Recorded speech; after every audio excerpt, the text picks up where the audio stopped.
Olá, aqui é Alexandre Figueiredo. Esta é mais uma edição do TV Linhaça.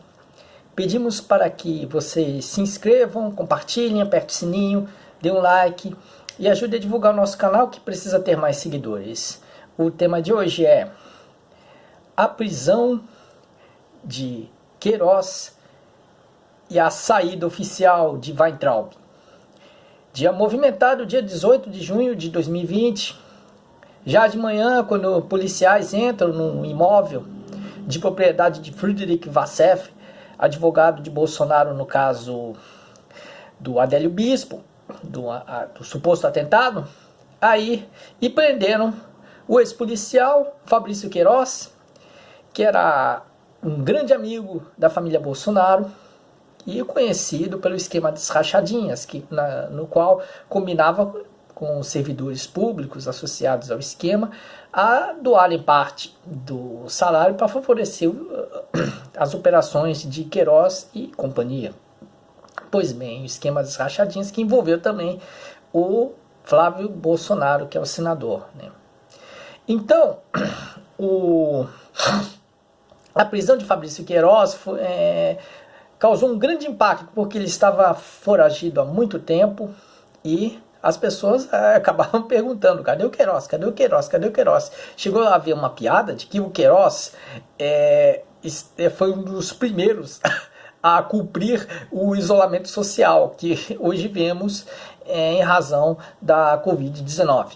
Pois bem, mas aí o Fabrício Queiroz, que é ligado a milicianos e tem o seu reduto no bairro de Rio das Pedras, que fica perto de Itanhangá, na região da Barra da Tijuca, o Queiroz ele também está envolvido em muitas acusações e sendo envolvido com milícias, a sua capacidade de trazer informações é potencial, né? Porque esse esquema todo ele envolve desde atuações de grupos milicianos em regiões como Jacarepaguá, Madureira e Barra da Tijuca, né? E também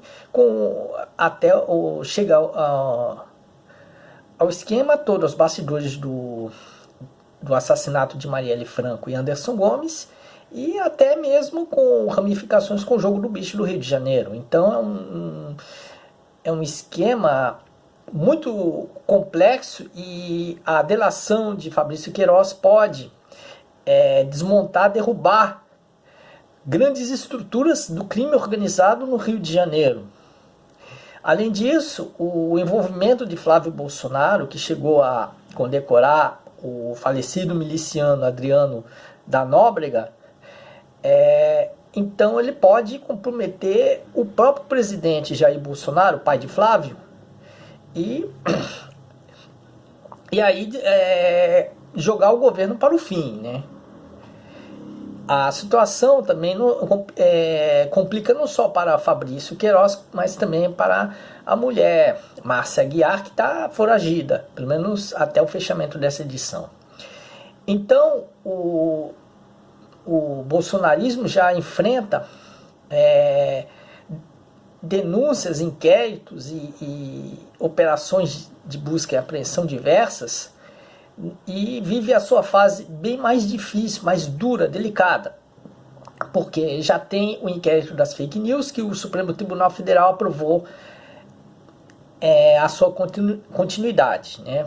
Tendo como relator Alexandre de Moraes, né? Que ninguém imaginava que ia atuar de maneira exemplarmente técnica, né? Aí ele acabou sendo uma espécie de Felipe Neto do judiciário, porque ele começou de uma maneira espúria, né, amigo de Temer, acusado de plágios em livros, em teses acadêmicas, ligado ao PSDB e tudo mais. Mas de repente o Alexandre de Moraes mudou, né, surpreendendo a muita gente, e ele está realizando todo o inquérito para esse esquema de fake news, que atinge o outro filho de Jair Bolsonaro, o Carlos Bolsonaro, o Carluxo, que é o principal produtor de fake news nas redes sociais. Então é uma situação em que o bolsonarismo está em grande desvantagem, está numa crise bastante aguda, embora não se sabe se o governo realmente vai cair, mas potencialmente ele vai cair. Pelo menos tem chances de cair, a não ser que o Jair Bolsonaro apronte uma surpresa que jogue o Brasil inteiro para o precipício. Mas vendo o que está ocorrendo nos últimos dias, com as investigações atingindo Alan dos Santos, Carla Zambelli, Bia Kicis, Bernardo Kister, com a prisão de Sarah Winter, com todos esses inquéritos que podem atingir até mesmo Olavo de Carvalho e aí toda a família Bolsonaro, e agora com o Fabrício Queiroz preso, o Fabrício Queiroz tenderá a depor, e espera-se que, se ele tiver a coragem de depor tudo aquilo que ele sabe, tudo aquilo que ele conviveu, viveu e vivenciou, aí a situação vai ficar insustentável para o governo Bolsonaro. É um momento de profundo desgaste do governo e, claro, não é ainda um momento para as esquerdas comemorarem, para as forças progressistas saírem festejando, porque ele é apenas um capítulo de uma fase em que a extrema-direita já começa a desgastar. Mas isso não significa que as forças que conquistaram o poder em 2016 vão abrir mão.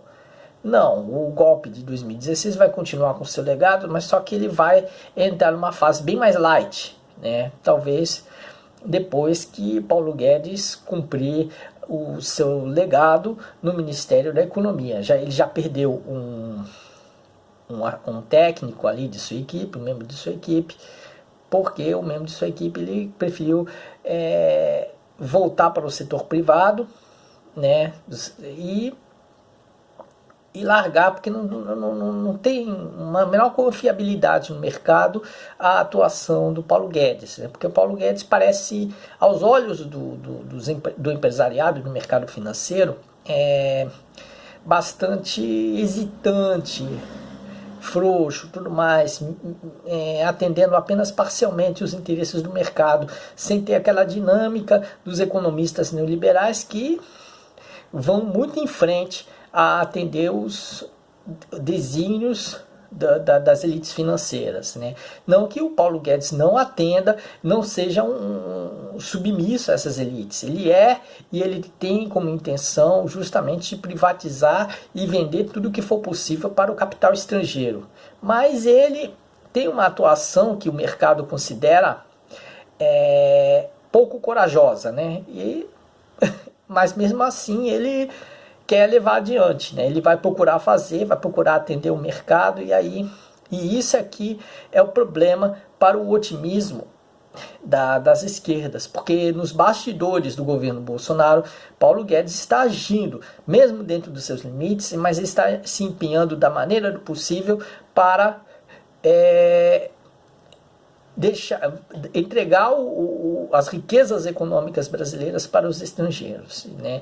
E ele faz isso quieto, ali ele desmonta a Petrobras aos poucos, até para dissimular uma livre concorrência. Ele está pensando em vender a Eletrobras e vai vender assim por baixo dos panos, dentro da bacia das águas, né? Ou seja, vai vender baratinho só para o primeiro freguês já adquirir rapidinho, né?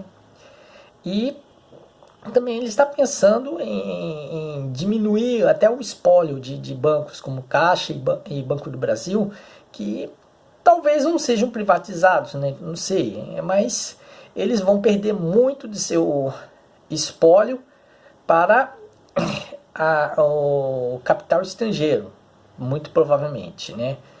Então, a situação do bolsonarismo pode ser que represente um desgaste profundo, uma decadência que caminhe para o fim desse ciclo da extrema-direita. Mas os neoliberais, o ultraliberalismo, que conquistou o poder em 2016, veio para ficar, e aí é que nós teremos que ter um otimismo relativo, no sentido de que vamos ter uma democracia um pouquinho mais verossímil dentro dos padrões do governo Fernando Henrique Cardoso, né?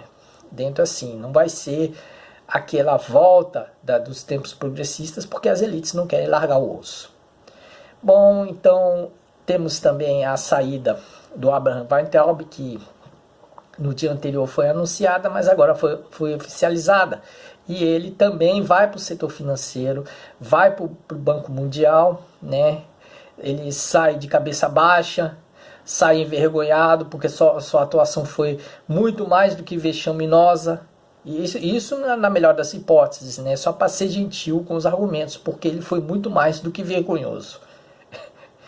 Mas aí ele vai, ganhou um prêmio, vai para o Banco Mundial, vai ganhar um salário bem melhor, bem maior, e vai lá com as elites financeiras também, vai com seu converscote, né? Daí trabalhando em favor dos interesses dos grandes investidores. E aí foi grande movimentação, né? Mas isso não vai mudar coisa alguma, porque o sucessor, talvez o interino, o Carlos Nadalim, ele é olavista, é contrário ao ensino público, vai ter uma atuação semelhante ao do Weintraub. Talvez não tão espetacular, no sentido trash do termo, que o Weintraub teve, né? Mas vai ser mais um a querer destruir a educação brasileira. Bom, ficamos por aqui.